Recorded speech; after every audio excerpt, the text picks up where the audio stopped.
Racikan Berita.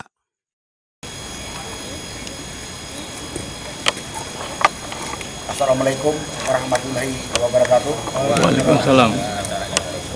Bapak, Ibu, Saudara sekalian sebangsa dan setanah air, pada kesempatan ini saya akan sampaikan apa yang tadi mungkin telah juga disampaikan oleh Pak Ripto, bahwa saat ini terjadi penguasaan atau perampasan lahan rakyat oleh kelompok oligarki dengan dalih macam-macam, yang dalihnya dibuat-buat, khususnya yang terjadi di PIK 2 atau Pantai Indah Kosambi, Tangerang. Kita lihat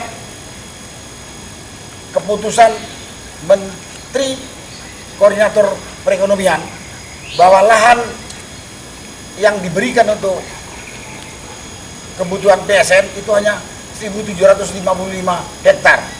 Tapi nyatanya pihak pengusaha rakus ini sudah menguasai puluhan ribu dan merampas dengan cara paksa. Saya katakan merampas, walaupun kata mereka itu membeli. Tapi kita bisa bayangkan kalau harga 500.000 dia beli 50.000. Apakah bukan itu perampasan? Bahkan ada lahan-lahan tertentu yang sudah mereka kuasai dengan diuruk, ditimbun, dan belum dibayar. Rakyat kecil takut bersuara karena perampasan lahan ini sudah dilakukan lebih dari setahun yang lalu. Saya sudah melihat kondisi di lapangan. Sampai hari ini pun rakyat masih takut berbicara karena pihak perusahaan masih mengerahkan preman dan satpamnya. Dia tetap mau marah. Karena itulah pada kesempatan ini kepada rakyat, kalau kamu merasa terjolimi, kalau hak kamu diambil dengan paksa, ya dilawan.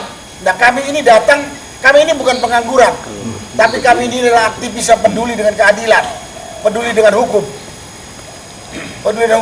Kalau masalah keadilan, kelompok oligarki ini telah menguasai mungkin lebih dari 75% seluruh luas lahan di Indonesia. Mereka itu jumlahnya nggak sampai 10%. Selebihnya yang cuma 25% itu yang dibagi-bagi kepada rakyat yang jumlahnya hampir 270 juta orang itu. Karena itu pada kesempatan ini juga kepada rakyat saya katakan, jaga hak kamu demi kelanjutan keturunan atau generasi berikutnya. Jangan nanti di daerah itu dibangun perumahan eksklusif yang kita sudah bisa duga, kita perkirakan kalau itu dibangun jadi perumahan eksklusif, maka rakyat yang tadi punya lahan makin rendah martabatnya, makin rendah kelasnya dengan penghuni baru yang akan dibangun oleh oligarki atau perumahan eksklusif ini. Itu kalau dilihat dari sisi-sisi kesenjangan dan keadilan.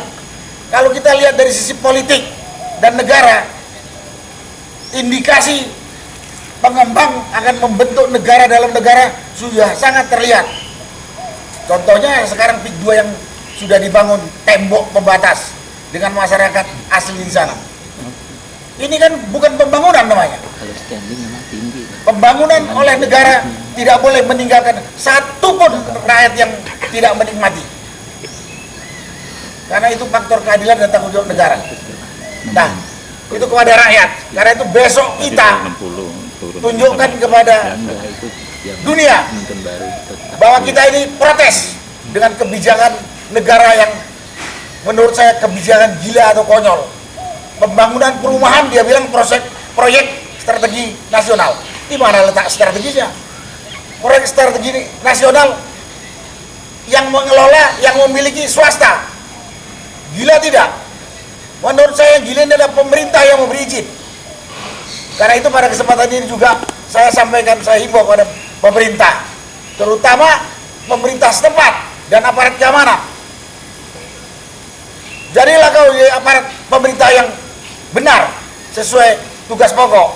Jadilah kau aparat keamanan yang benar sesuai dengan tugas pokok sebagai pengayom secara adil. bukan malah menindas. Saat ini kita udah lihat abdesi, termasuk aparat keamanan kepolisian ikut menindas. Mungkin hari ini udah menurun, tapi kita punya catatan berapa banyak rakyat yang sudah dikriminalisasi. Nah, pada kesempatan juga kami menuntut agar pemerintah pusat mendengarkan penderitaan ini, mendengarkan kekonyolan ini, dan yang mengeluarkan keputusan PIK menjadi PSN harus dituntut pertanggungjawabannya, karena dia sudah termasuk kepada ini pendukungnya pengusaha rakus musuh itu. Masa nggak dengar penderitaan dan penyiksaan yang dilakukan oleh kelompok oligarki yang begitu rakus dan biadab? Tidak usah takut. Mari kita berbicara tentang kebenaran, bicara tentang hak kita, dan bicara tentang kejujuran demi menjaga stabilitas negara dan pembangunan negara Kesatuan Republik Indonesia yang kita cintai ini. Terima kasih. Wassalamualaikum warahmatullahi wabarakatuh. Waalaikumsalam warahmatullahi wabarakatuh. Terima kasih.